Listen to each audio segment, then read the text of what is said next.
C'est dans ce contexte que près de 600 anciens espions militaires et diplomates israéliens réclament l'aide de Donald Trump pour arrêter la guerre à Gaza et ramener les otages. On retrouve notre invité Frédéric Ancel, docteur en géopolitique. Bonjour.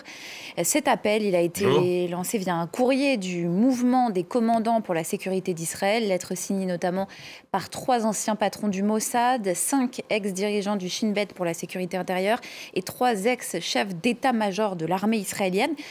C'est une bonne stratégie, selon vous, de s'adresser à un président étranger, à savoir le président des États-Unis, et non pas à leur propre Premier ministre, Benyamin Netanyahou?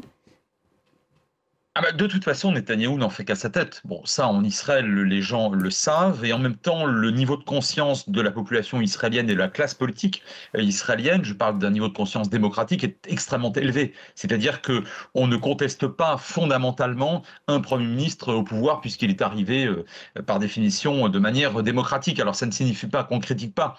Vous l'avez bien rappelé, votre témoignage est très intéressant. Enfin, les images que vous venez de montrer sont intéressantes parce que ce n'est pas la première fois qu'en Israël, des manifestants, alors soit des simples, enfin des kidam de la société civile, soit effectivement d'anciens très hauts responsables, et ceux-ci sont ô combien respectés par les Israéliens pour des raisons que, évidemment, liées à leur ancienne mission, protestent contre telle ou telle politique d'un Premier ministre, et d'ailleurs, notamment depuis 96 que Netanyahou est au pouvoir, moins quelques années, mais enfin, il est au pouvoir depuis très longtemps.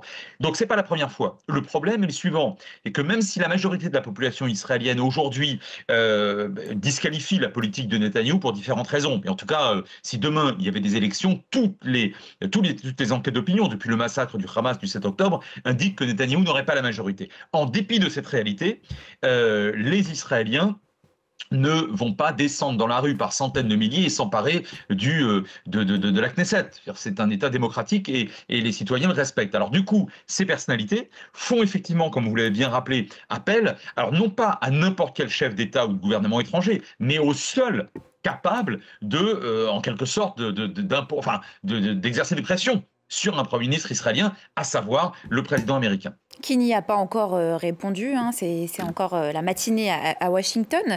C'est malgré tout symboliquement très fort. Quelle portée peut avoir cet appel? Très faible, pour une raison assez simple qui ne tient pas que à la personnalité de Donald Trump, mais qui quand même tient en partie à sa façon de procéder.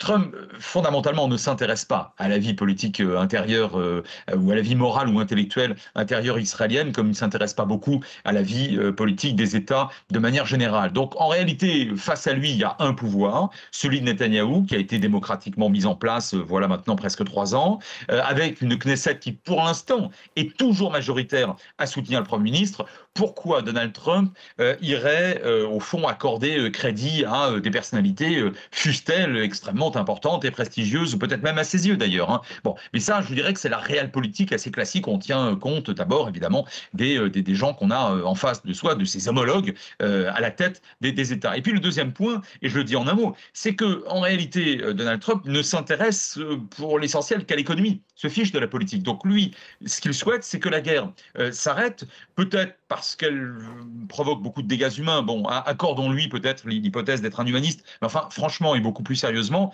et de manière sans doute beaucoup plus démontrable, il souhaite que la guerre s'arrête pour faire du business au Proche-Orient. Alors là, du coup, ça peut devenir intéressant s'il considère que Netanyahou est durablement ou fortement affaibli par cette espèce de pétition.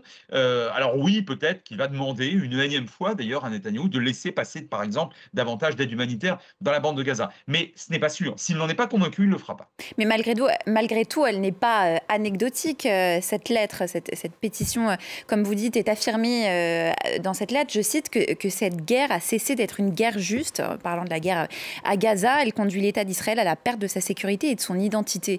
Donc d'accord, c'est pas la première fois que des anciens hauts gradés prennent la parole et dénoncent l'action du gouvernement, mais malgré tout, c'est assez inédit, un tel soulèvement au sein d'anciens de l'armée en Israël.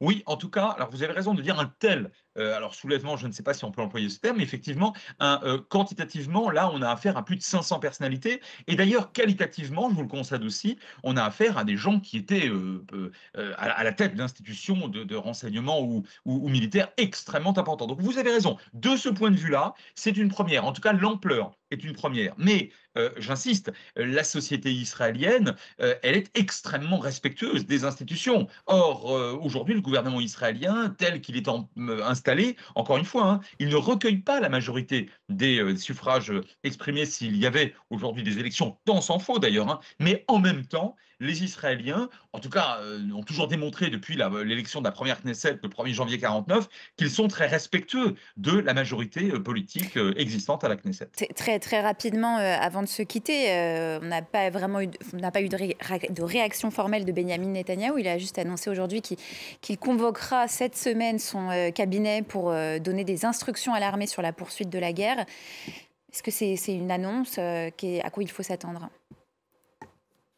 Ah non, non, moi je pense que Netanyahou n'en fait qu'à sa tête, d'une part. D'autre part, pour l'instant, en tout cas, l'état-major lui obéit. Je dis pour l'instant, mais ça a toujours été le cas, évidemment, en Israël depuis sa création.